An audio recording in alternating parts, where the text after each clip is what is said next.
Good morning. I'll read. Do you know what? I say good morning. I probably should start with a good morning, good afternoon, good evening, because, this is on demand and around the world. How are we all doing? Welcome in to twitch.tv/Ice Cream Uploads. How is the audio? Audio good? Nice. Thanks, Madge. What a guy. What a guy. Kulan, good morning. Mr. Mayan Kell, aka Mike, says, morning. It's been a while. It has been a while. Hopefully you're good. How's uni coming along? Madge says almost 11-ish. It is almost 11-ish. It's Tuesday, in fairness, but yes, it is almost 11-ish. Tuesday, I mean, most days we can hit 11-ish, to be fair, but Tuesday is the day where we're most likely going to do that, most consistently anyway. But anyway, good morning. Mr. Gary Clark says morning. I'll reach Plum Rico. How's things, dude? How are you doing? How's things? How's it going? How's it going? Lake says hello. How's the PS4? PS5, Lake. How's the PS5? Is it beautiful? Is it everything you imagined? Is it worth the 12 months of pre-ordering it and being shafted by local retailers and stuff? What are you saying? Lake says, started Football Manager on Xbox as it came to Game Pass, and first thing that is awful to do is accept privacy policy. Pardon me. Just accept. Fuck it. I'm in that phase now where cookies, never in a million years. Privacy policy, yeah, whatever. Even though I probably should be checking that one too, but there you go, never mind. Gagad says, good morning, gents. I'll read. How's Tuesday? How's Tuesday for you, Gagad? Lake says, not really convinced about this one. Plum Rico, all good in the hood, pal. Don't know yet, haven't had time to use it much. No, I mean, it was almost impossible to accept it. Okay. Yeah, I mean, that's the thing about Game Pass. They make you think you can play the games. It's just loads of games that you can't actually start. That's the swizz. That's the swizz. But anyway, welcome in. My name is Graham, and this, in his beautiful insert coin, what does the W stand for, actually? I was going to say is Elder Scrolls hoodie with a W on it, but I don't know what the W stands for. What does it stand for?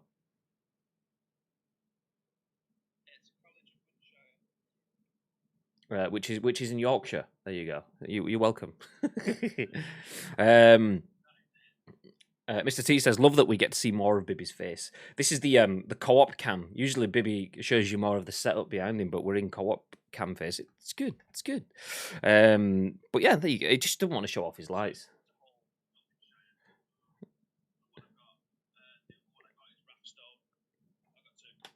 Bibby's silent. He's not. It's absolutely not because his microphone is muted by my end. It's him just speaking really, really quietly. Isn't that right, Bib?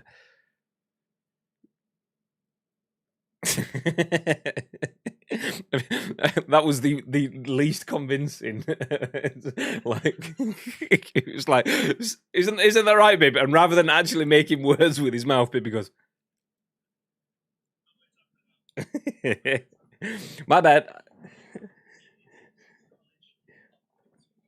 Winterhold. There you go. So nobody heard you say Windshire anyway, so it's fine. It's fine.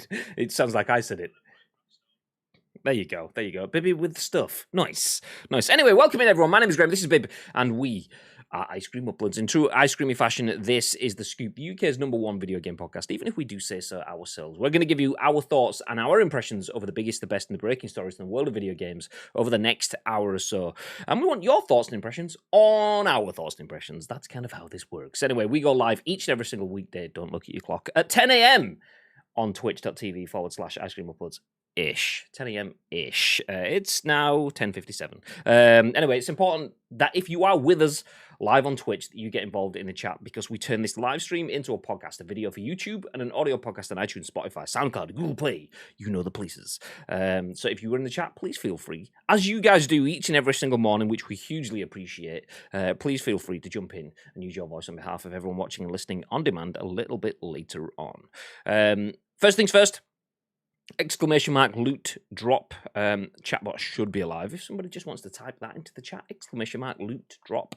That will let you know that we do a monthly giveaway that's exclusive to subscribers of the channel. So if you subscribe to the channel, not only do you get emotes and bits like that, but you also get the chance to win a prize every month. One person gets a lucky prize. This month's prize is a copy of Valheim on PC, but if you don't play on PC or you don't want to play Valheim, we'll give you something else instead. Valheim is just, to make the branded look a bit different so people can see. Nice. So yeah, we're giving away a video game, potentially Valheim. Nice. As well as that !insert coin. As you can tell, Bibby is wearing insert coin clothing because we are part of the insert coin stream family, and we will be streaming on insert coin's channel, I believe believe, 2 weeks tomorrow as we finish A Way Out. So if anyone wants to join us for the second part of A Way Out, it'll be a 3-hour evening stream, Wednesday evening. Is it next week? Okay, maybe next week. I don't know. But it might be. Oh, there you go. 2 weeks tomorrow. That's exactly as it. So you did you not say that? What the hell's happening to my calendar? My calendar's saying it's. Okay. My date format is screwed up on my calendar. It's turned around for some reason. It's now saying like. Let me fix that. There we go. I was like saying it, reading it as the third of the. Yeah, I was thinking it was the third. Anyway, there we go. Fixed. It's not September. Great. Nice. You still can't hear Bib. Okay, Bibby, say something. Okay. Okay, this is well weird. Bibby's audio is not working. I can hear you. Yeah. Let me try that again. Strange. Okay, I'll do it manually. Click. Can you hear Bibby now? Say something. Oh yeah, you can. I can see the audio levels. For some reason, that was just not working. My Stream Deck filters weren't working. Let me just. Sorry, tinkering on stream. 1 second. Oh, okay. My Stream Deck multi-actions just stopped working. It is working now, but I'll have to do it manually. So there you go. Anyway, good morning. So we will be streaming next week on Insert Coin because it's absolutely not the 3rd of September, as my calendar was telling me. And do you know what?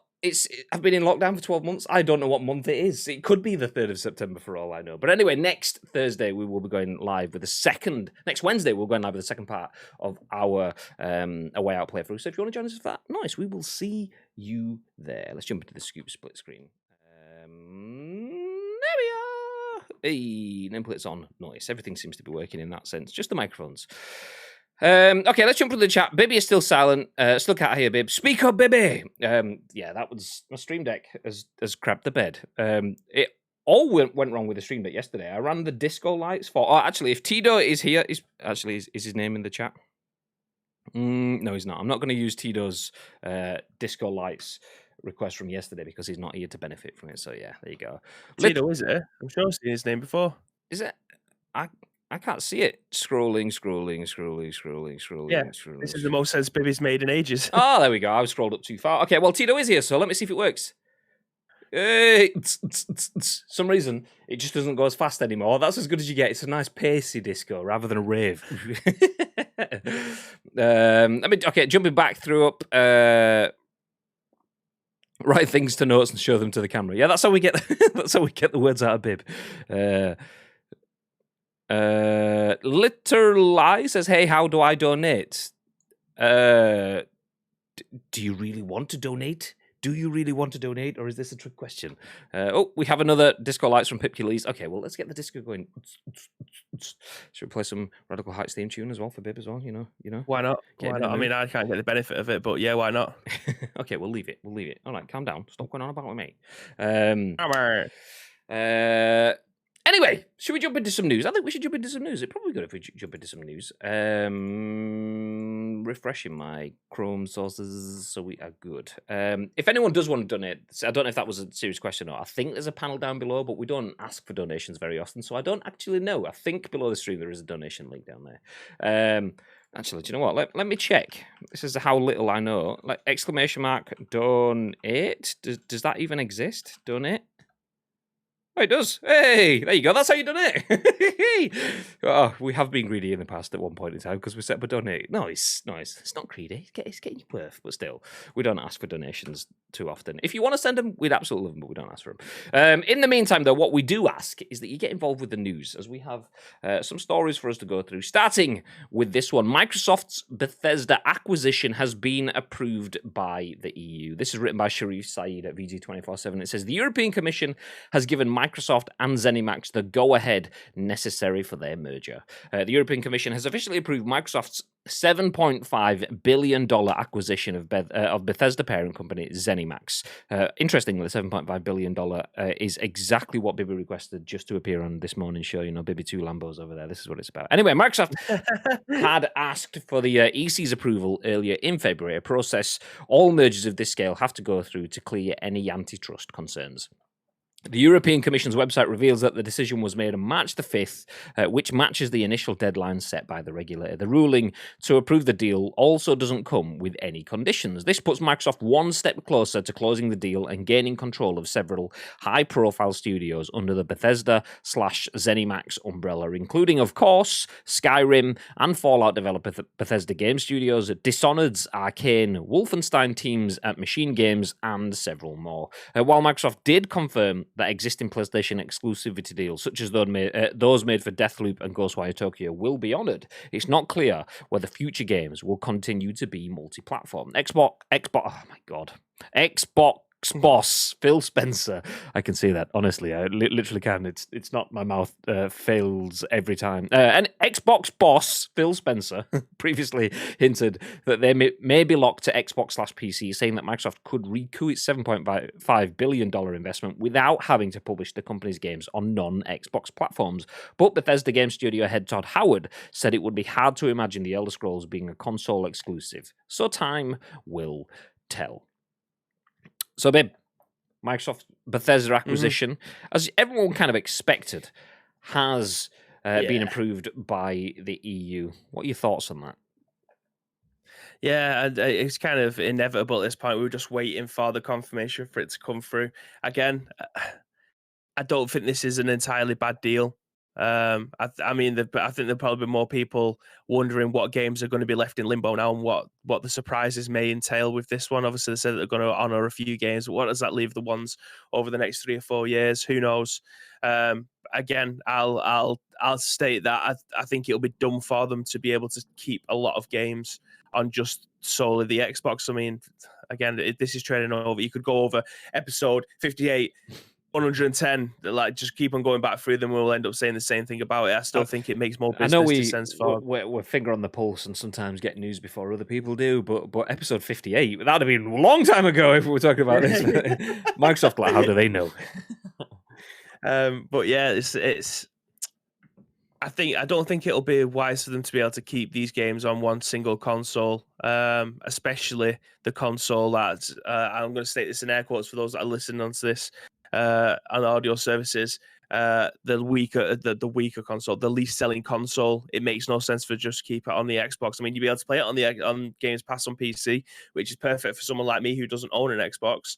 But to keep the likes of Doom, the likes of Elder Scrolls, I mean, Prey can do whatever it wants if it feels like it, but you're keeping those kind of games on one single console, especially one that hasn't sold as well as the competition, kind of doesn't make any sense. But again, it's entirely up to them what they want to do with that franchise. The easy way of doing it, and probably the most sensible way, is probably make it a timed exclusive on Xbox and then see how the sales do from that. But I can guarantee as soon as it moves over to the likes of PlayStation, eventually it's going to move over to the Nintendo Switch as well, like we did see with Skyrim, if it can hold it.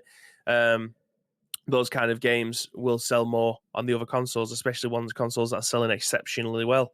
Like Xbox at the moment, I think is a little bit easier to get hold of. And I'm saying that without any information apart from I see PlayStation selling out a hell of a lot faster and the Xbox stays live longer on websites. But in terms of trying to, get a hold of a PlayStation 5, it seems to be near impossible at this moment in time. But it's something that Microsoft have heavily bought into. So it's up to them what they want to do with it, and who am I to say what they think their best business practice is when I don't know all of the information. It just seems a bit far-fetched to potentially keep it on a console that isn't selling as well as the competition does, especially for a franchise that's been on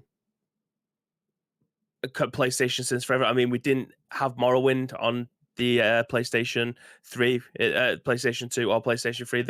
Morrowind was just on the original Xbox and PC at the time. So yeah, they have got a form for making exclusive games, but that was a long, long time ago before a lot of more money was available to them. Yeah. It's interesting to see whenever this story comes back to the fore, that the pitchforks all come out, the console wars, the fanboys unite on both sides.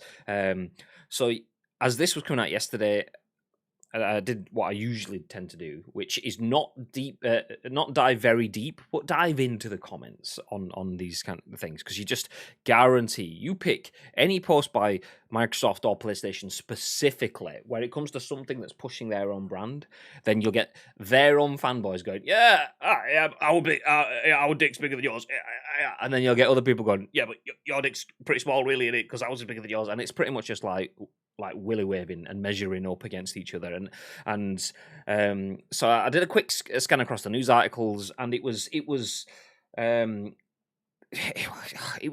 putrid filth, really, because it was just basically people saying the gist that I got from my very shallow dive was it mentions within this article, where let me see if I can find the bit. So, while Microsoft did confirm that existing PlayStation exclusive deals, such as those made for Deathloop and Ghostwire Tokyo, will be honoured. I mean, PlayStation fanboys are there going, yeah, we're still getting your games first, though, aren't we? And it's like, and great. Okay, great. What does that matter? Something that was previously announced is still happening. That does what? Okay, great.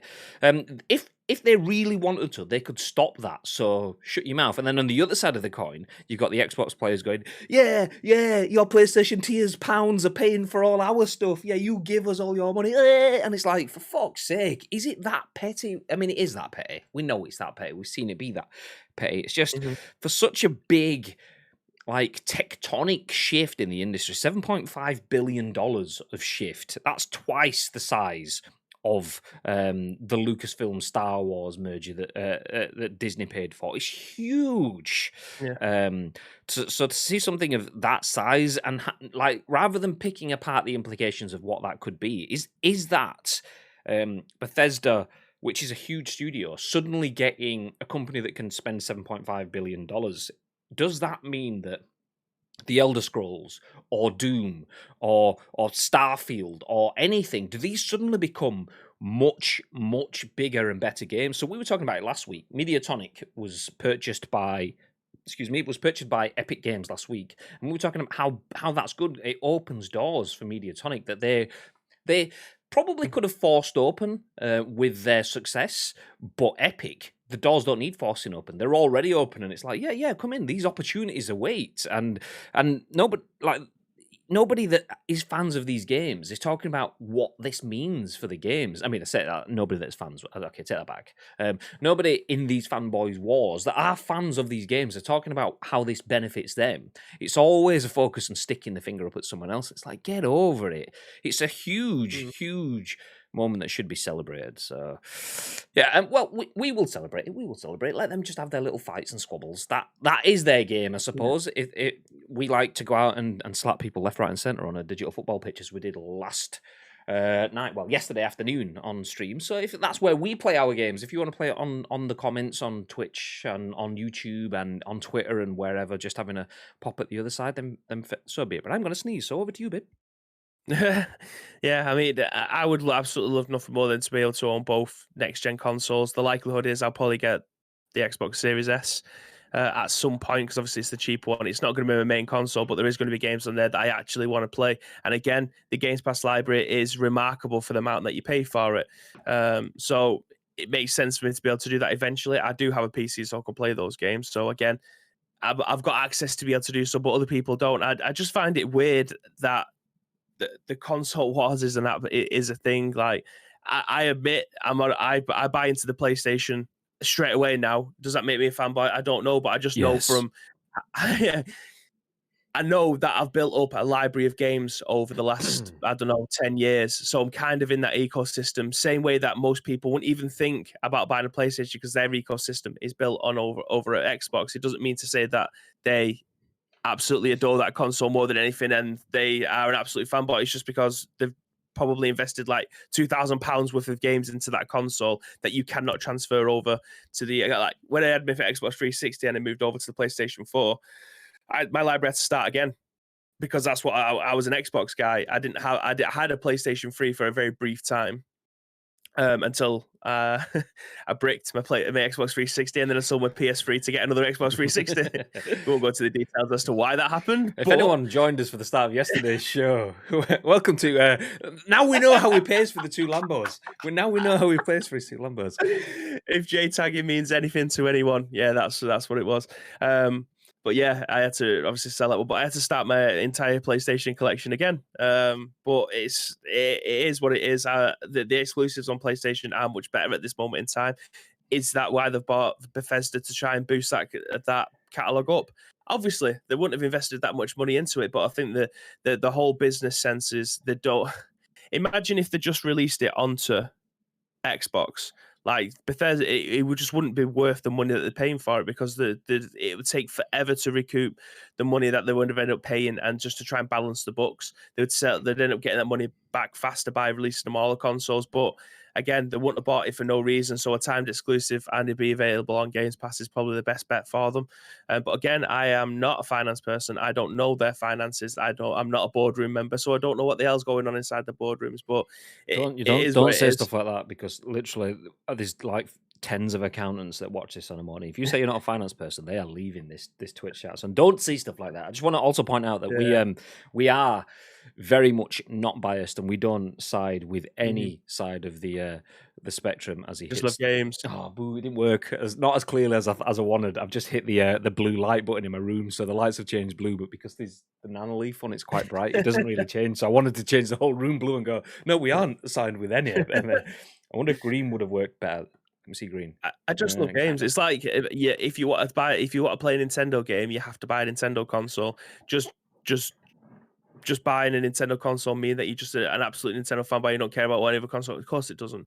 I have a Nintendo Switch, I have a PlayStation 5, I have a PC that can play Xbox games. I just love playing games. There is always going to be console exclusives. It's just sometimes I have to buy a new console to be able to play them. But it is what it is. That's how they make their money.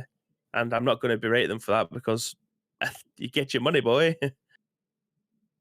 Sorry, I may be tinkering with the lights, trying to stop them being blue or green now. It's fine. It's okay. Bonsai Pirate, thank you very much for the hosts. We appreciate the support with the stream. And everyone else in the chat, thank you very much. Okay, let's jump back through and see what other people are saying then. Fanboys for days. That's what we call our little posse, me and the family. We call them the fanboys for the days. So there you go. Cheers for the shout out for the fanboys for the days. Nice. Plumrico says the Bethesda games will become exclusive even to Game Pass in the future, in the same way Netflix makes movies / shows, etc., that are exclusive to Netflix. Amazon do the same. See, I don't think that will happen, but I would not be surprised if it did. I think, obviously, the way they'd get around the exclusivity phrasing, which is absolutely not getting around it at all, is no, they're not exclusive to Xbox. They're also coming out on PC, which would also be under the Xbox Game Pass banner as well, or it would just come out on Steam as well. I think I can see it definitely being an Xbox and PC thing. I wouldn't be surprised if they did cut off PlayStation. They would definitely keep the PC market open as well, but I don't think that will happen. I think they will keep the options open, because the way we've spoke about it a few times, it's easier to make riskier decisions when you're in second place. When you're in first place in the industry, which Sony are in terms of console sales, software sales, and so on, hardware and software, you don't rock the boat. You keep things as they are, which is what causes you to become stale, which causes you to become outdated. You don't keep moving forward.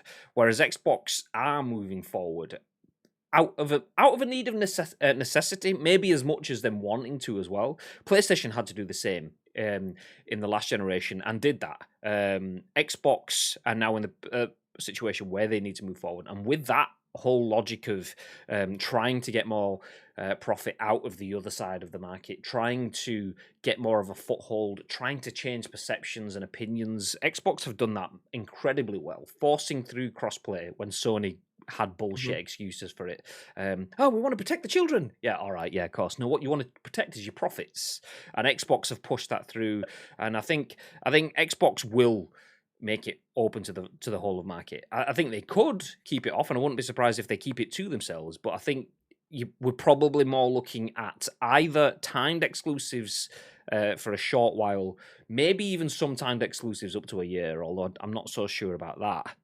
I think it's more a case of, if not timed exclusives, it's probably more likely that we will see content exclusives. So like we saw Spider-Man in Marvel's Avengers on PlayStation, but we don't get that on the Xbox. I think we might see some stuff like that, or it'll just be the Game Pass incentive of spend 70 quid on PlayStation, get it for free, air quotes free, on Xbox. And I think that is where we'll see it go. I mean, I wouldn't be surprised if we do have the Amazon set up, as you were saying, Plum Rico, but I think, yeah, I think they will be a bit smarter than that. Maybe not. I mean, not that it's not smart. There's profit. That they will crunch numbers and see where the profits are either way. I think that keeping the whole of the market open is where I see them going. But we will see. We will see.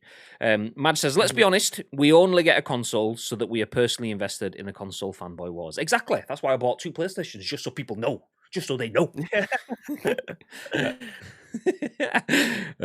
be fair, I actually want an Xbox Series S just so I can play my PS2 games on a nice resolution and not have to use emulators, because for some reason, well, you can run RetroArch on Xbox because it's got developer mode. And anyone who follows Shales on Twitter will know that you can play all the old PES games on the Xbox Series S pretty much flawlessly, and that excites me more than anything, having to dig out my HDMI connector from my PS2 so I can play it downstairs. And I'll be able to stream it so much better than using the emulator on my PC, because my PC is running a bit old now, so it's starting to chug a little bit more. But yeah, those getting an Xbox Series S to be able to play PS2 games, who'd have thought it? Just to let you know, I've just had a Stock Informer update that there is PS5s available at Amazon. So if you're after a PS5 and you're online, go to Amazon right now and you might get one. Last time they went on Amazon, add it to your wish list and then add it to your basket from your wish list, and it was quicker. So if anyone gets one, go for it. Let us know. But yeah, Xbox Series S and X, as Bibby were talking about, they were all online as well this morning as well. So if anyone has had any joys today grabbing consoles, do let us know. Let me jump back through the comments then so we can catch up and move ahead. Mr. Jim Butters, back in pretty thick and fast now, aren't they? Yeah, a lot quicker. I think that's because production hasn't stopped again, so we will slowly start to get the trickle. Things will just be in motion. So yeah, I wouldn't be surprised if the pace does pick up a bit now. There will always be console wars, but it's even more toxic because of social media. But this is a big move for all concerned. Obviously, there will still be multi-platform games because money. But interesting to see what Microsoft has up its sleeves for exclusives. Yeah, I'd love to see how they roll that out. Like I say, is it going to be exclusive bits of content, which is anti-consumer, and Microsoft have said they don't like that stuff in the past. Having Spider-Man only on the PlayStation in Marvel is anti-consumer. As much as it benefits me being a PlayStation user primarily, it's still anti-consumer because not everyone gets it. And I don't like anti-consumer. I don't like timed exclusives or content exclusives. If they want to put full price game on PlayStation and then free air quotes on Game Pass, that isn't anti-consumer. That's purely delivering to the platforms and gaming mechanisms that are out there. I'm completely on board for that sort of stuff. Fanboy stuff is one thing I hate about any community, says Gary. You get it with DC and Marvel as well. Pathetic. Yeah, no, completely. DC is pathetic. Marvel is so much better. Losers. Yeah. I'm joking. He means it as well. He means it, ladies and gentlemen. No, I don't. Let me just turn around and grab my Iron Man helmet and do the rest of the show as Tony Stark. Pew, pew, pew, pew. You want a billionaire playboy philanthropist? Fuck this, Bruce Wayne. Yeah. Anyway, I say, as a mature ex-boner, suck it, nerds. Nice input from Tito. Nice. Mad says, Atari till I die. Atari till I die. Spectrum rules. Okay. Well. Which Spectrum? I mean, you've got to specify. As a former accountant, I am out, says Pirate. Fuck's sake, babe. You've got to tell people you're a numbers man. You can't say I'm not a numbers. God. When the 360 ruled, Sony said exclusives were bad for the industry. Now PlayStation are king. Strangely, it's Microsoft saying exclusives are bad.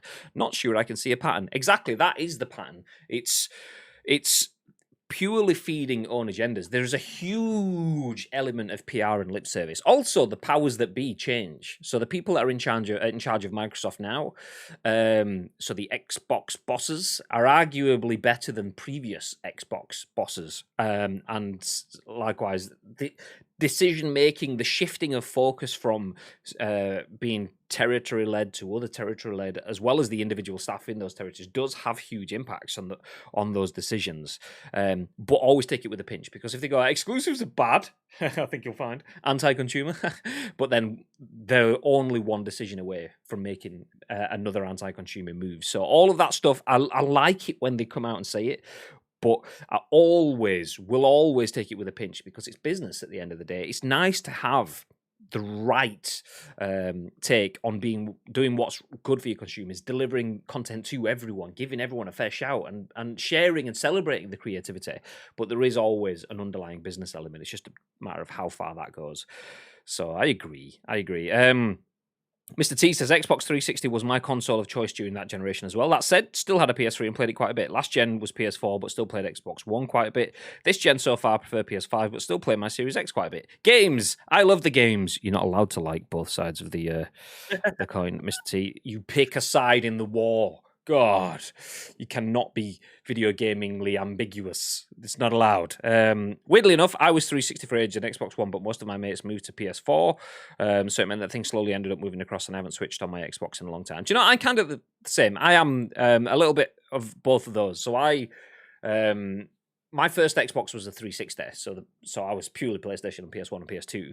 I got the 360 before I got the PS3, because it came out first, obviously, and was heavily 360. You talk to me about Call of Duty and all of those games and PES 6 and stuff like that. All of those games, that genre, that time zone, Fight Night, Round 3, all the other big games in that time zone were all played on the Xbox 360. The PS3 came out a bit later, and slowly my social base transitioned to the PS3, so I transitioned to the PS3. And also the fact that I've had like 4 Xboxes Red Ring of Death for me, and that kind of helped as well, push me to PlayStation. So I finished out that generation on PS3, and the PS4, obviously, the marketing campaign and the build-up to the Xbox One was horrendous, and the PS4 nailed that marketing campaign, so I went to PlayStation then. I do have an Xbox One S, so it was my secondary console in power and choice as well, and it will probably be the same thing for this generation until something comes out that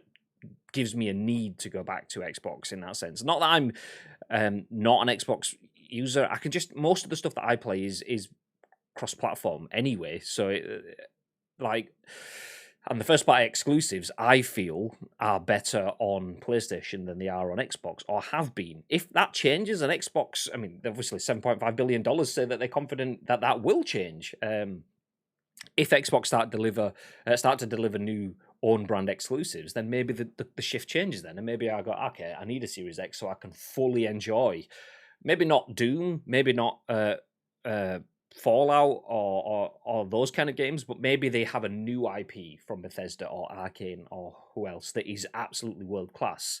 Their version of Uncharted or The Last of Us. That's when I need my Series X so I can play it in full spec. That's when I'll look back and jump over.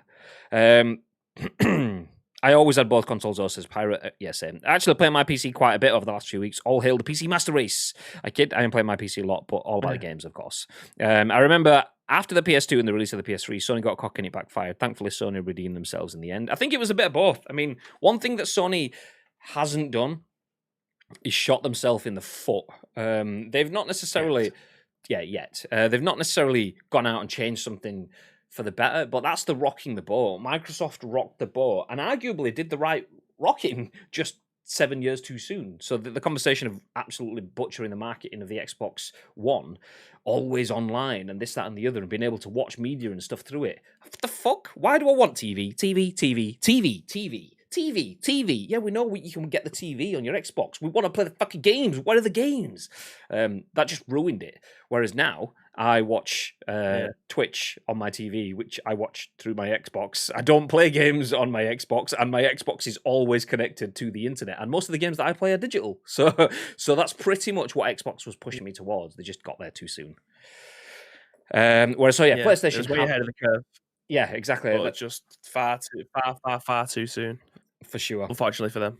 For sure. PlayStation just didn't do that. Xbox tried to go, okay, this is how we are evolving for you, for the better of everyone, but just confused the fuck out of people. And that PlayStation just haven't done that. They've just gone, okay, well, let's just keep making games.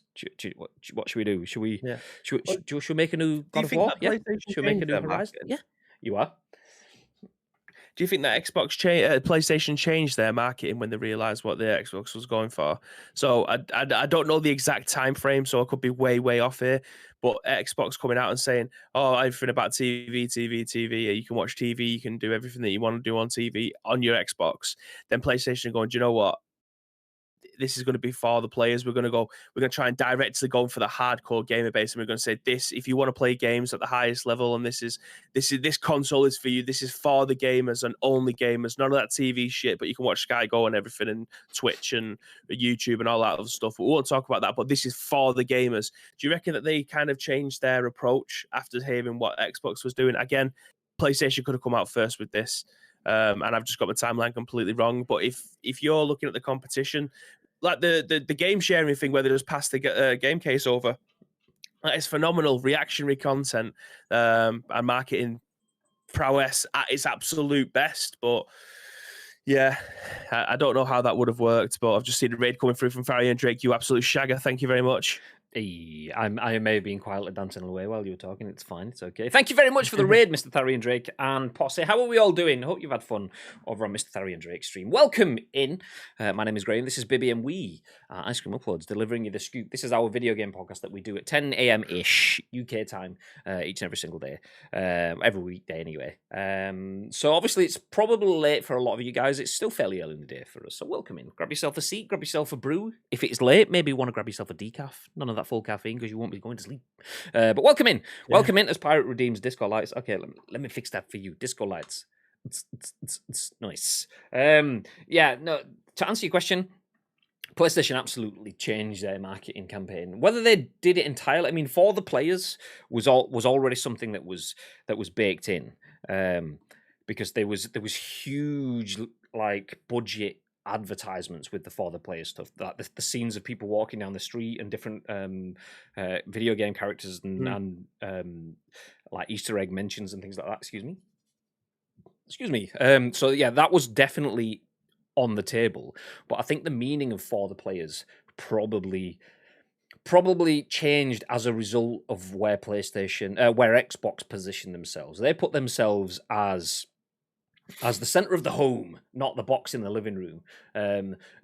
It's almost like what Amazon wants their Echo Dot devices to be. That's what Xbox was trying to be. Maybe not to that extent, but that's kind of the idea. Whereas PlayStation was like, okay, people are kind of kicking back at this, and they're not really loving the idea that it's all about the games. So let's just make suddenly, I mean, we were for the players. Now, for the players, what do the players want? They want the games. Okay, that's kind of the same message. We will lean heavily into that. So off the back of that conference, Microsoft's conference at E3 is usually first, and then PlayStation is usually like kind of last on day one. So what happened was Microsoft came out and said, here's our TV console, and it's going to cost you boom price. And PlayStation went, okay, here's lots of games and our price is cheaper. Boom. So they just, like, within the space of a few hours, changed a couple of key elements and then leaned into that fully. And they didn't even need to lean into it too much because Microsoft shot themselves in the foot so hard that you know what it's like with games press. As soon as something starts to cause a controversy, it just goes. It feeds itself. And the next 2-3 weeks of media content following that E3 announcement was just pitching on Xbox, ripping it apart. Because it started out about, it's all about TV. Where are the games? There's no major game announcements. It costs more money than the PlayStation. Why is it costing so much more? It talks about so much power, but what does the power even matter if you've not even got the games for it? Digital rights management, so I can buy a game but can't even sell it to a friend because, you know, I'm paying for a digital. And it just went on, and PlayStation just sat back and threw out a few little bits when it looked like the fire was starting to drop off. Let's just have a little video of Shuhei Yoshida passing a disc to someone. 20 to 30 seconds, the most low-budget video you have ever seen. Huge. We're talking about it now, like a full generation later. So PlayStation absolutely nailed it. But it was more a case of Xbox just had an open invitation. Would you like to nail the narrative? PlayStation were like, yeah, all right then. Do I even need to do anything? Not really. We'll do everything for you. You just say okay. Okay, boom, that's it, you win. And PlayStation have been careful to not do that.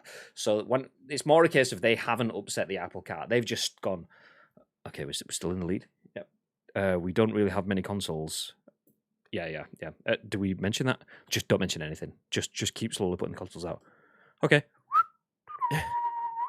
And that's it. That's just all PlayStation's plan has been so far. I can't even tell you what the tagline is for the PS5 because it was for the players for the PS4. I know there is one for the PS5. Gamers. 5-head, yeah. I mean, to be fair, that would be a 5-head player. Just keep it quiet. But yeah, I can't even tell you what the tagline is, and I don't think that's because it wasn't any good. I think it's just a case of they've been quite quiet and just had the seat at the table and thought, fuck it, let's just keep on eating. Shh. We don't need to do anything.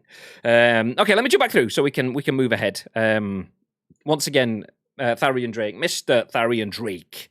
I don't know why I always had the Mr. It's just burnt into my brain now, so you will always be Mr. Tharian Drake. Thank you very much for the raid again, dude. Appreciate it. Hope you're well.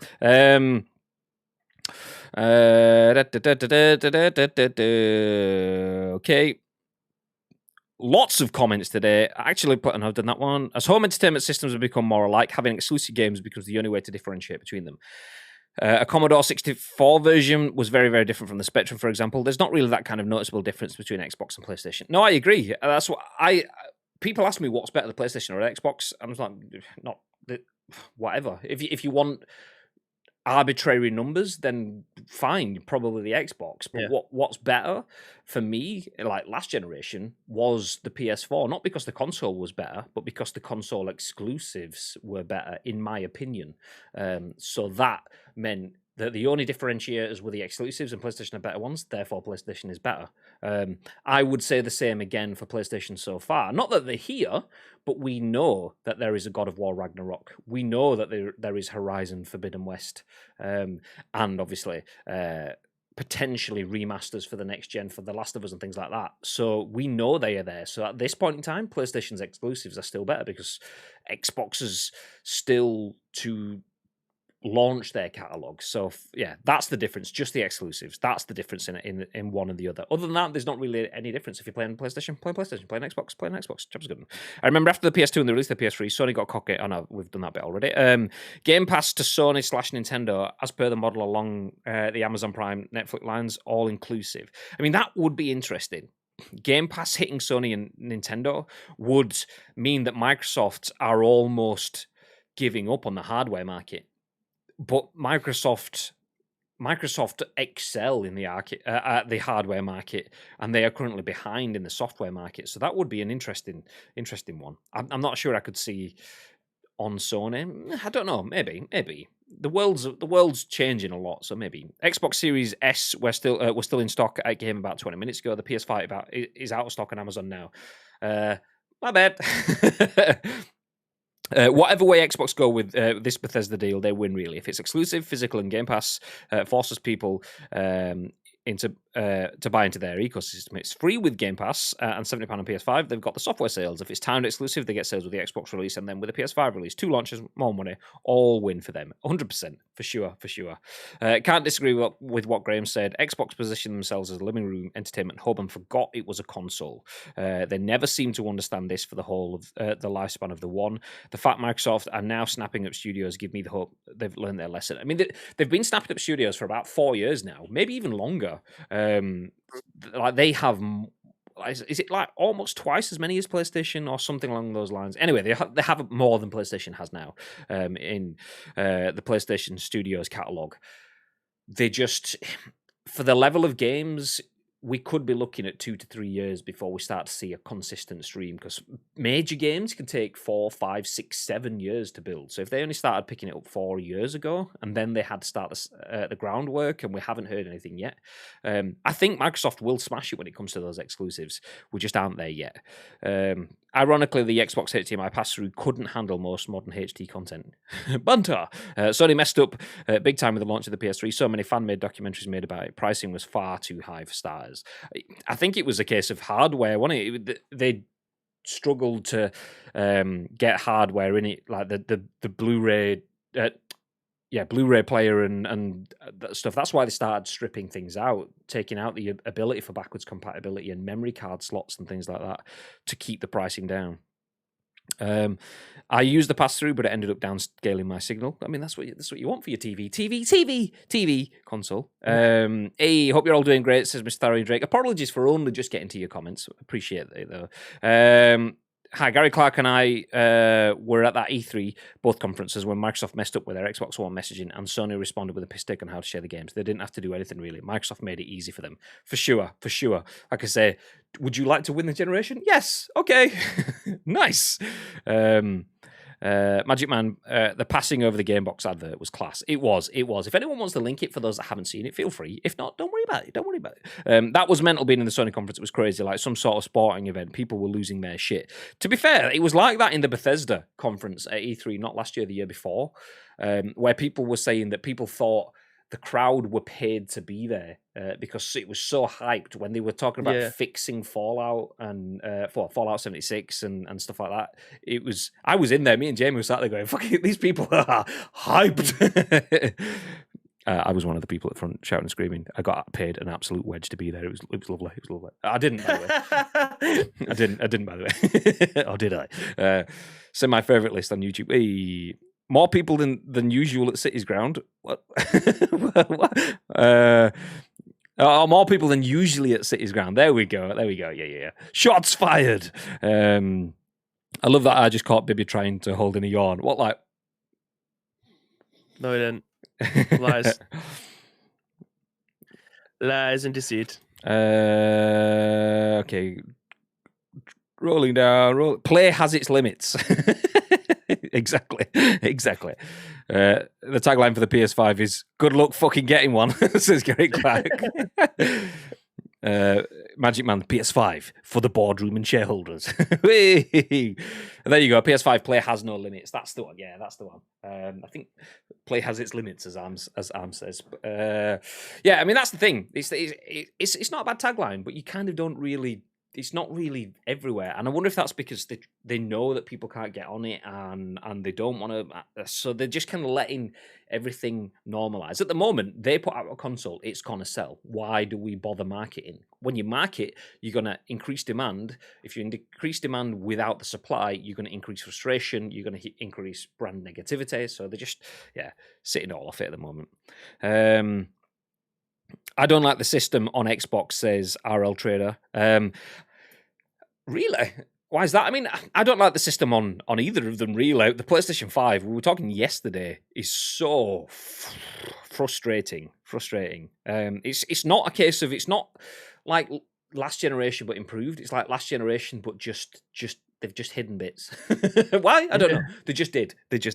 Bethesda doesn't get me hard anymore. Last Fallout felt outdated. I mean, last Fallout was a bit of a disaster. I heavily would be behind the next Fallout as a result of that. I don't think Bethesda have ever had that before. Bethesda and Fallout particularly for Bethesda has always been a fan favourite. Fans of Fallout games have always high-fived and rejoiced because they've been looked after. They haven't been exploited. They haven't been given shit games. This is great. This is wonderful. Yeah, there may have been some stuff that needed to be tweaked and fixed, but then Fallout 76 was just a bad time. I heavily doubt the next Bethesda game does that. I think the next Fallout game does that. I think the next Fallout game hits it out of the park. If it doesn't, well, you've just done fucked up. But I would be surprised if they don't. We don't know how long that Fallout 76 is going to be a main Fallout game for. Like I personally, I mean, feel free for anyone in the chat to correct me, but I haven't heard any whispers about a new Fallout game. So if this is the live service game that we're going to see from Fallout for like the next 2 or 3 years, it's going to be interesting to see where the direction of Fallout goes after that. Because surely they're not just going to. I mean, they will still be working on Fallout 76 because it's live, so it'll go on for as long as people still want to play it for. The way it started off, I didn't think it was going to last that long. I thought it would have been shit canned and they would have quickly moved on to making a Fallout game to try and bring people back into the franchise. But from what I've seen so far, it seems to, since the Wastelanders update, it's gone on to bigger and better things, and it's actually worth playing at this moment in time. So yeah, I'm interested to see whether a new Fallout game could kind of come from, especially if it's going to be like a single player experience, because that's not what I've always deemed it to be. Like, Fallout for me has always been a single player experience where you enjoy that kind of thing. It's like having an Elder Scrolls game in 2-player. I didn't think it would work until I brought an MMO version of it, but it has. So does that mean that the new Elder Scrolls you could potentially do it co-op with someone? Because I think that would be pretty cool. But as long as they make it so that you can play it as one player as well. So all these different Bethesda-ish games that have moved on from being solely a single player experience to being an MMO-like experience. It's interesting to see what the next installment of those games are going to be like. You mentioned Wastelanders then. I think that is kind of sip towards the mic. I sat back because I was chuckling at Tito's comment then. Do you know what? I'm going to read it now. Bethesda ruined my relationship. I was obsessed. All I would talk about was their games. My girlfriend left me because of it. What a stupid thing to fall out for. Jesus Christ. GG. It caught me off guard. If you heard a chuckle a minute ago, that was me getting caught off guard by that. Anyway, the Wastelanders update. GG's to Bethesda for that, to be fair. Because we were naturally going in on Bethesda when Fallout came out and it wasn't great. And then everything was being delayed left, right, and center. And then they announced Wastelanders, and then Wastelanders got delayed at the same time. The Wasteland update got delayed at the same time as Doom got delayed, and it was just like, fuck yeah. But the Wasteland update has been received really, really well. And before that, go back to the E3 conference where people were losing their shit in it. It takes a lot for a company of that size to fully take one on the chin. Quite often they'll release a shit game, and rather than going, we fucked up, they'll go, hey everyone, forget the shit game because we've got a brilliant thing that's amazing. Why is it amazing? Because it fixes the shit game. No, it's amazing. Let's just focus on the amazing bit. Whereas they was like, yeah, do you know what? Genuinely, we did fuck up with Fallout. It wasn't good enough. The Wasteland update absolutely listens to everything you said. You've got NPCs, you've got all of the other stuff that you want in the game that you've been requesting for, and we're not just throwing in as, look, new additions. It's a case of it's new additions, but it should have been there, and we acknowledge that. So fair play to Bethesda for that. So I genuinely, I mean, I'm not a Fallout person, but I sat there in that. I was like, okay, I appreciate this because you're speaking to people like people, and you're saying you're going to right the wrongs that you've done. You're not just giving us extra content out of the good of your heart. It's you fucked up and you fixed it. So GG's. Are we still on the first news story? We are still on the first news story. Yeah. Jesus. 50 David, minutes in. David says play has no limits except one per customer. That's if you can get that. There you go, Gary. Mr. T-shirt says play has no limits apart from scalpers. Yeah, they have no limits. God damn it. Anyway, so let's put a pin in that, which we've been trying to fumble the pin for a few minutes. Not like that, easy tiger. So Bethesda's acquisition, Microsoft's acquisition of Bethesda has been accepted by EU. So the European Commission, basically the ones that are in charge, making sure that there is no market fixing, no antitrust, as the American government calls it, basically monopoly and competition laws, to make sure that it's all above board and it's all fine. They have approved the purchase. So Microsoft, everyone kind of expected it anyway, but now we have confirmation. Microsoft will be picking up Bethesda and all their brands, and we'll see how that develops. Anyway, let's move forward. We'll start to pick up the pace as we go through these next articles. And this one is one that we did touch on last week.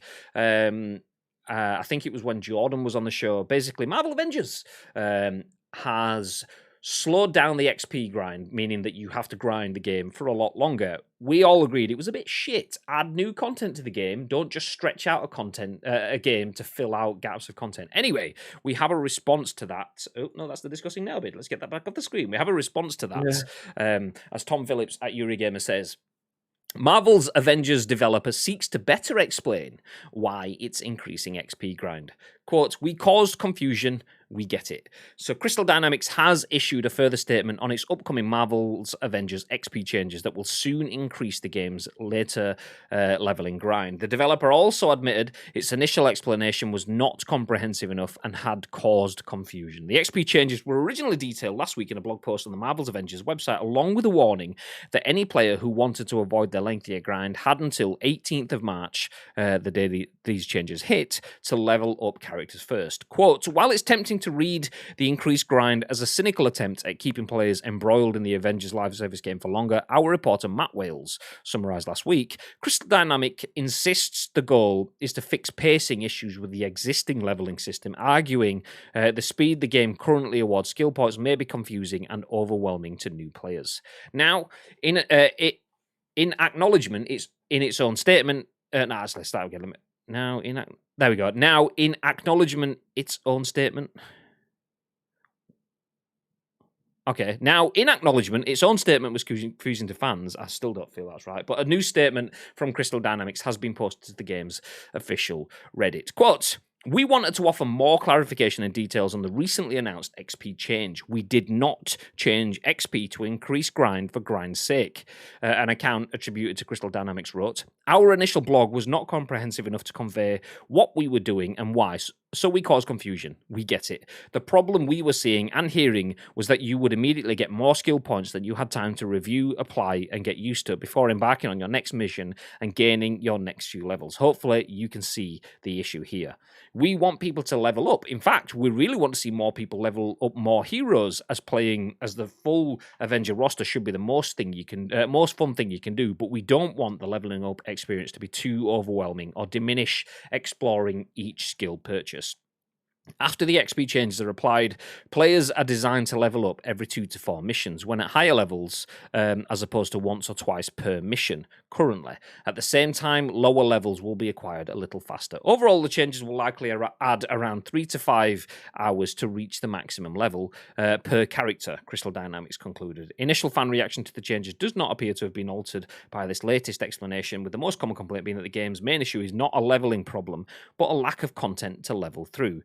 Overall, the game, actually, you know what, we'll leave it there. So, the logic behind the grind makes sense. They basically spam a load of shit at you. You don't get time to use it, and that's the reason why they're making it so that you have to grind to level up. So you get to use second gear before they give you third gear. You get to use third gear before you go up to fourth. Kind of makes sense. But when the issue is that the game doesn't have enough content and a shitload of people have already hit 5th and 6th gear and can't go any further, taking longer to get there is still not the problem that needs addressing. Anyway, babe, what are your thoughts?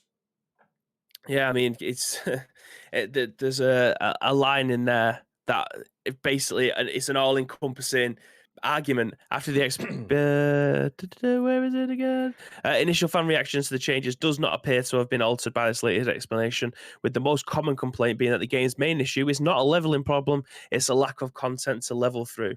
If they're adding 3 to 5 hours worth of content, 3 to 5 hours worth of stuff that they have to go through to level up, but there's not the content there, people aren't going to do it unless they are absolutely hardcore Marvel's Avengers fans. They're probably not going to want to level every single character up to absolute max, especially on top of the content that they've not got. Like you play a game for as long, well, one, you're enjoying it, and two, there's a content there to be able to go through. If one of those two things fail, then people are just going to leave the game and they'll wait potentially for a new update to come back before they end up coming back into the game again, or they'll just forget about it and move on to the next game. I feel like they tried to change this up so much when did this game come out? I want to say a short amount of time, but I don't think it is. It was like 14 months ago, maybe. I think it was Marvel's about 12 Avengers. months ago, March, April last year. Is that August 2020? Was it August? Okay, maybe. Is that how long? Because I think I literally thought it was like a year ago, but it's not. I think it was supposed to actually come out early last year. So maybe March, April was when it was supposed to come out, but then it got delayed due to COVID and things like that, because it was one of the games that had delays. But Madge says anyway in the chat, apparently leveling is confusing for players. More bollocks excuse to shift away from the lack of content. I mean, that's what it is for me. I agree. That's what it is for me, which is a shame, because the game in itself has some really, really good bits, some really charming elements to it. I don't feel the need to make people play for 5 hours per character. Excuse me. How long's that? Is that like an extra 25, 30 hours of gameplay if you want to get everyone max leveled? Great. An extra 25 to 30 hours of still not going anywhere. You're not fixing the main issues. Yeah, maybe they're picking off the low-hanging fruit, the problems that are easy to solve. But it's not even low-hanging fruit. It's distracting fruit. And arguably, different teams are working on different things, no doubt. But you're messaging, you're outward messaging. You're showing that as a priority, which people don't want to see that as a priority. Hey, this game, you say, has got no content. Absolutely spend more time playing it, but it's absolutely not to fix the content issue. I mean, it's really not. Yeah, but I don't care if it is. No, it genuinely is not an issue. It's not. That's not like to distract from that. I don't care if it is or isn't. It looks like it, and the impression that you give off is the reality. If the reality is the fact that that's irrelevant, that doesn't matter. The impression that I get is my reality, and that's the thing. Most people that are reading this content online, that is the reality for them, that there is not enough content, and you are putting your focus on the wrong bits. So it's probably not what it is, but that's, if people pick that up and take that as their reality, then that is what it is. Even though it isn't, it is what it is. So yeah. Anyway, let's move ahead. Marvel Avengers. Not going to be the game that you want anytime soon, but you can get a shitload more time playing it if you want. Nice, fill your boots, nice. This doesn't increase the potential player base, but push away those teetering ongoing. Exactly. It's like I'm now being penalised, so I have to sink more hours into the grind. And that's the difference. There's putting hours into a game that you enjoy, but grind, even in the games that you enjoy, grind is something that's, subjective. Some people don't mind a bit of grind. Some people will go through grind but don't enjoy it. Quite a lot of people will go through grind because it's par for the course kind of thing. But grind is not something to be celebrated. Grind is the necessary evil. That's the eggs being cracked for the omelette at the end. And if you make the grind longer, then you're just making it worse. So people that are teetering on the edge, that are thinking about jumping in, are just like, okay, well, now I'm worse off than I was before. That is a huge barrier for a lot of people. Why would I look at something now when the value proposition for me has just got worse? 30 hours worse. Now you're all right. In 30 hours, I can play through the entirety of The Last of Us. Okay. Boom. There you go. Never mind. Weirdly, I still want to play this game, says Gary. I, stupidly maybe, says Asim, paid £20 for the PS4 version in waiting for the free PS5 update coming this month. This is not good news. Just play it now. You've got 9 days to do it before your value proposition gets shat all over. It's looking iffy on this, Asim Tanvi. I hope it comes for everyone who paid. Yeah. We'll see. I mean, it's. I have it, and like I say, I've played it, and we were gifted a copy of the game by Square to stream the game at launch, which we did. Just we didn't get past the intro bit, which is probably good because I really enjoyed the time I had with it, and I didn't have to go through any of the grind stuff. So for me, what I played was content filled, and it was exceptional. And that's where the problem is. The game is good; it has some good bits. It's really good when you're going through that bit. I mean, Mr. T even joined me in the stream, telling me like he'd played certain parts of it and so on, and it was a really good experience. But I didn't get past the 2 hours, and I kind of don't want to. Not now. Yeah. Anyway, next story. We'll fly through this, and then we've got a bit of a meme story to finish with. Global esports game streaming markets to reach $3.5 billion by 2025. That's from Juniper, and the research firm projects fields to grow from projected 2021 total of $2.1 billion. Asia Pacific region will account for a half of viewers. So a new report from Juniper Research projects that esports and game streaming worldwide revenues will rise 70% over the next 4 years. The research firm is projecting those segments of the industry will bring in $2.1 billion this year, growing to $3.5 billion in 2025. Those figures include advertising and subscription revenues of live streaming platforms like Twitch and Facebook Gaming, as well as esports broadcasting rights, live event ticket sales, lol, and sponsorship Yeah. deals. The audience for esports and game streaming won't grow quite at the same rate, according to Juniper. It believes 2021 will see 800 million people watching esports and game streaming content, with that number growing to 1 billion in 2025. Compared to the projected revenue increases, that's a smaller 25% growth in audience over the 4 years, but Juniper says it will still amount to 1 out of every 9 people on the planet. As for where the business will come from, Juniper believes the Asia Pacific region will account for more than half of the audience, but a smaller proportion of dollar sales. The 3 largest markets on a revenue basis are projected to be North America, Far East/China, and Western Europe. Basically, anywhere that's not the UK. As always. I mean, do we still class as Western Europe these days? I don't know. But yes, global esports is on the rise. It will be massive. I mean, it already is big. Streaming as well. If streaming revenues are going to increase by 70% over the next 4 years, then we need to find 70% more subscribers. God damn it! If we have to, but yeah, I definitely think the last 12 months has helped with these numbers, because people have potentially been looking for something else to get into, and I know a lot of people who've ended up following this channel probably wouldn't have even known what Twitch was 12 months ago. If they did, listening to a talk show like this probably wasn't their bag. But as you've been looking for things to do or in lockdown, Twitch might have been something that you've fallen into. I know a lot of people have ended up streaming because they just wanted other people to talk to, and that's why I love streaming more than anything. Even if it's at maybe 10 o'clock at night and I've just been playing a game or whatever, and I think, you know what, no one's online to talk to, I'll just flick the stream on, and I know that I'm going to have a few people come in and we can have a chat and things like that. Just having that sort of kind of social the social situation, shall we call it, is nice to be able to have. So, yeah, I think Twitch is obviously playing a part in esports becoming a bigger thing, because don't forget, we had a period last year where sports wasn't even happening. So people was trying to find other ways to try and be entertained. It may have been the E-Premier League and people looking at it may have been the lads. Muscle Moose Invitational on twitch.tv / Ice Cream Records. It could have been, yeah. So it's people looking at Sky Sports. I mean, having the E-Premier League on Sky Sports opened probably a lot of people's eyes to what like competitive FIFA is, because you're getting people who are representing their actual football clubs playing as their clubs inside the game against other people, from like City v Liverpool, United v Chelsea, Arsenal versus Tottenham, those kind of games that people would probably be behind, and then it's being played out in a digital format. You had the F1 Grand Prix that was being played out on Sky Sports, as well as CSGO being put on BBC prime time. So esports is being opened up to a lot of other people and areas that they may not have been able to tap into before. So, which is always a good news for us, because it means that we might get some more money, and not just in terms of Twitch. I mean, in terms of being able to host events again, which I can't wait to be able to do. Yeah. Shout out to anyone that has actually joined as a result of COVID. I know that I don't know if he's still here. The one that instantly comes to mind was Gaggad, because he mentioned that he joined.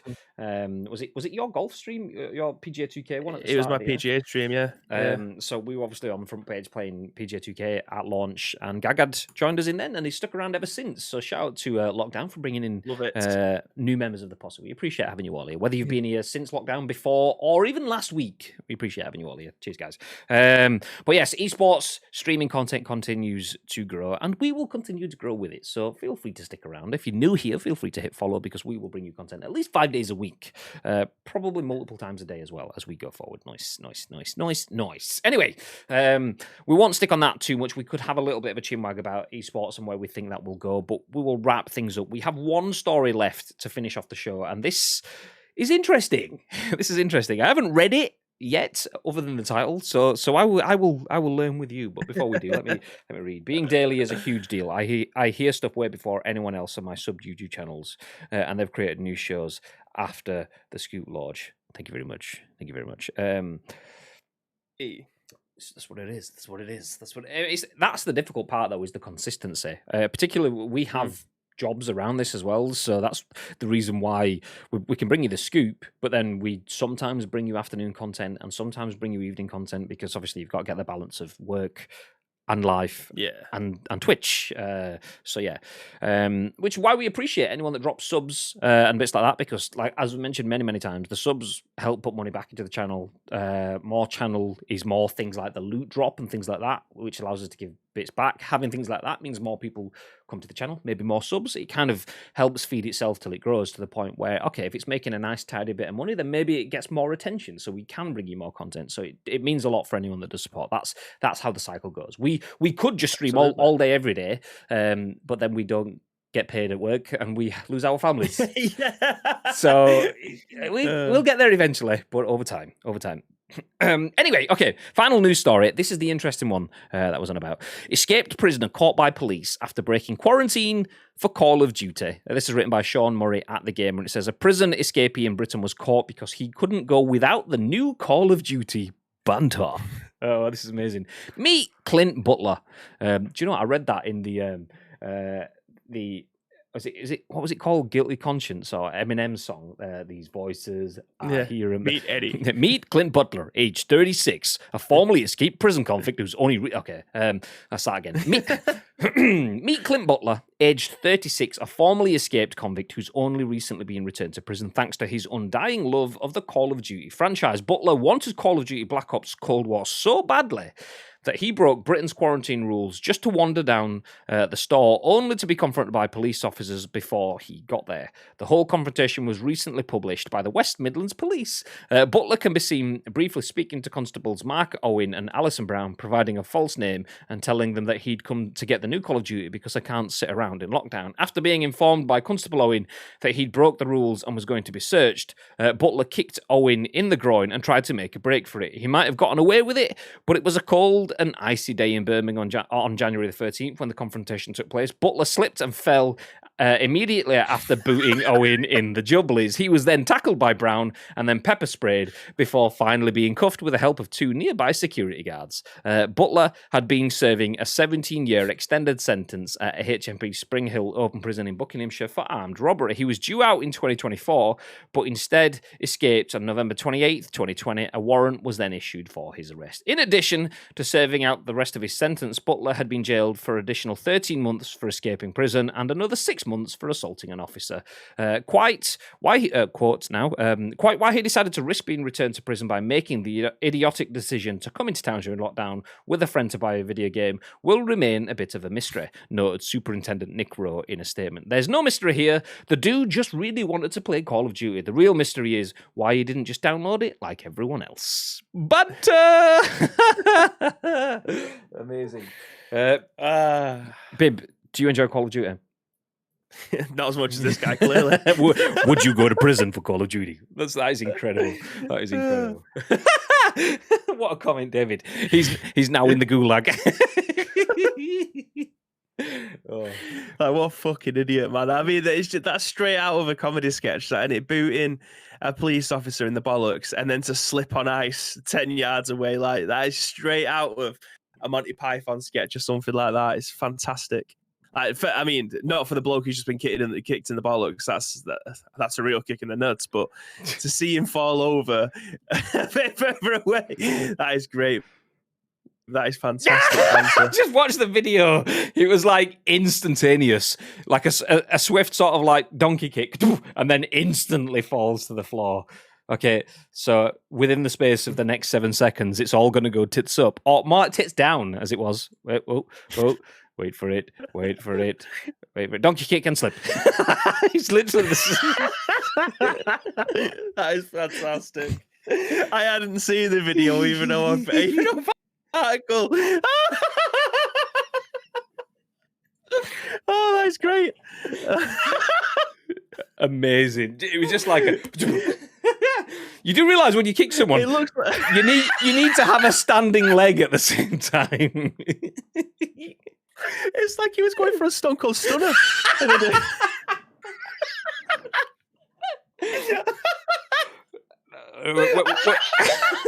Wait for it. You just hear his phone slap on the floor as well. It's fantastic. Everything about it is great. I mean, Rest in peace, that guy's bollocks. He'll just be feeling that for a few days, but that is fantastic. Oh, I didn't play it with audio, just in case of DMCA, but it's not music. So let's have a listen to the phone slap as well. One final time. You both saw us walking up here, and you turn around and you've come walking down.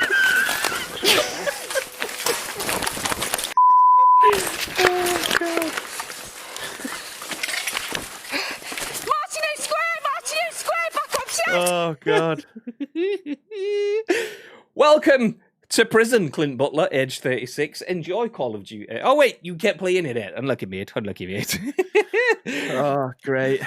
It's my day, that. Gary Clark. What a bell end, Tito. Love these. Loves those prison showers. Slot the bastard doesn't quite have the same meaning, though.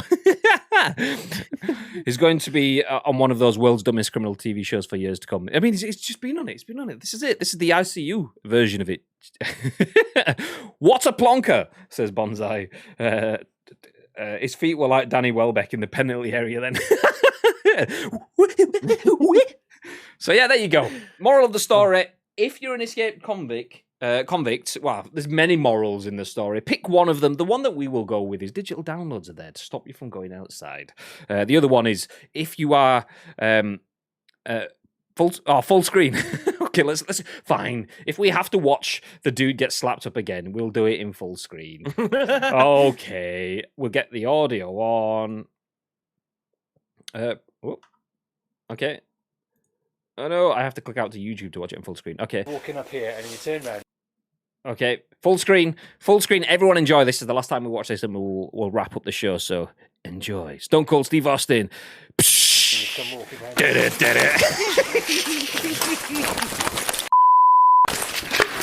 Oh, it's great. And there we go. Okay, the real moral of the story is absolutely, if you are going to stone cold stunner a police officer, make sure you remember your standing foot. The kick is not enough. You don't just drag him down with you. That's the actual moral. No, the moral of the story is don't be a dick. There you go.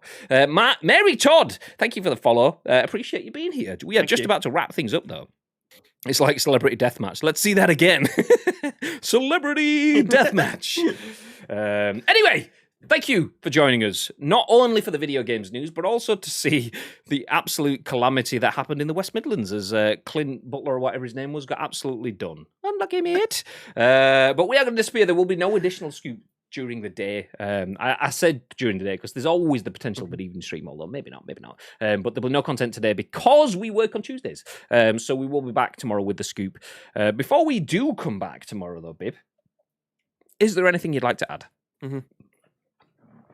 Yes, again, thank you very much for joining us here today. It's a cracking show. I mean, we spent an entire hour talking about Bethesda, but what else are we going to do? But yeah, I appreciate every single one of you that are following back. If you do want to get involved with the show, very much like what Gary's been doing, and Steel Bonsai, and the rest of you shaggers that keep on putting news articles in the area, in our Discord, you can do that as well if you want to be involved with the show. First of all, find us on social medias at Ice Cream Wattles across all major social media platforms. If you want to do what the other guys are doing and find us on Discord, there is an area on there called The Scoop as well. All we need from you is a URL plus your thoughts and impressions. We will then give you our thoughts and impressions on the very next show, which will be at what time tomorrow, Mr. Graham Day? 10 a.m. Ish.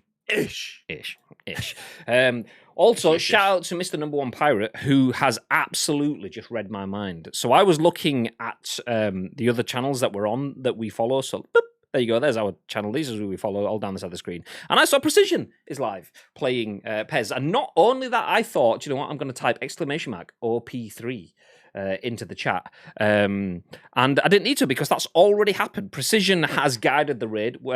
Pirate has guided the raid, should I say, to Precision. And Matt just dropped the OP3 in. So beautiful, guys. So if you want to get yourselves a few extra channel points, feel free to stick along with the raid. When the raid goes over to Precision, you get a few extra channel points which appear down there. I don't know if anyone is aware as well, by the way, this is a complete tangent, but channel points, obviously you can do things like highlighting your messages, telling someone to sit up straight and things like that, but Twitch is adding more stuff to channel points. So there is things like channel boosts. You may have seen on like some of the larger streamers out there have the ability for channel boost. So people can spend their channel points to boost the channel, which means that if you spend your ICU channel points, your sprinkles on our channel to boost us, we get shown around the website a bit more, so we get more growth. So anyway, things like following the raids are quite useful because you get more channel points, which allows you to do more things like that. That's basically what I'm saying. Just a bit of awareness. It wasn't from a selfish point, although it is a little bit selfish. So yeah, give us all the channel points. Nice. We don't have the boost stuff yet, but we will do soon. Anyway, we are going to disappear. We will drop the raid on Precision, and we will see you tomorrow at 10 a.m.-ish. Until then, have yourselves a fantastic day. And stay frosty. Before we go, though, Ed Sactamundo, thank you very much for the follow. Make sure you stay frosty.